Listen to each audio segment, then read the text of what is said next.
হঠাৎ করে রান্নাঘরে চলে আসার কারণ হচ্ছে এই যে সেরেলাকের প্যাকেটটা। হ্যাঁ, সেরেলাক বা সেরেলাক্স কিছু একটা বলে, যাই হোক যেটাই বলে। তো এটা আমি কিনে এনেছিলাম পয়লা বৈশাখের দিন। তার কারণটা হচ্ছে আমাদের পাড়ায় অনেকগুলো বাচ্চা হয়েছে, মানে অনেকগুলো, একটা ডগি অনেকগুলো বেবি হয়েছে। তো মোটামুটি প্রায় 5টার মতো বাচ্চা হয়েছে। তো তাদেরকে এখন একটু তারা বড় হয়েছে, নিজে নিজে খেতে পারে।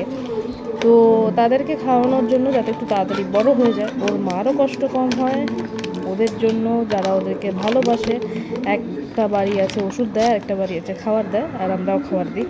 তো আমাদের টেনশনটা যাতে একটু কমে, তো সেই জন্য ওদেরকে তাড়াতাড়ি বড় করাটা খুব দরকার। সেই জন্য সেরেলাক খেলে ওরা একটু তাড়াতাড়ি বড় হবে। কারণ আমি আমার বাড়ির ভাইটাকেও খাইয়েছিলাম ছোটোবেলায়, আর চিংড়ি বাবুকেও খাইয়েছিলাম, তো এটা আমি জানি এই অভিজ্ঞতাটা। তো সেই জন্য ওদের জন্য আমি আজকে সেরেলাক বানিয়ে নিচ্ছিলাম। এই দেখো 2 চামচ প্রথমে সেরেলাক নিয়েছিলাম, তারপরে এই গরম জলটা, হালকা গরম জল, যেটা আমি আঙুল চুবিয়ে দেখেছি যে ওরা খেতে পারবে কিনা।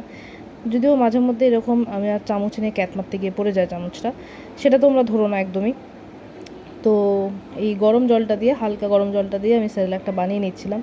আর একদমই পাতলা করে বানিয়েছিলাম, তার কারণ ওরা ফার্স্ট টাইম খাচ্ছে, তো আমি জানি না যে ওরা কতটা ডাইজেস্ট করতে পারবে। তো সেই জন্য আমি একদম হালকা করে বানিয়েছিলাম, এবং যাতে ওদের খেতেও সুবিধা হয়।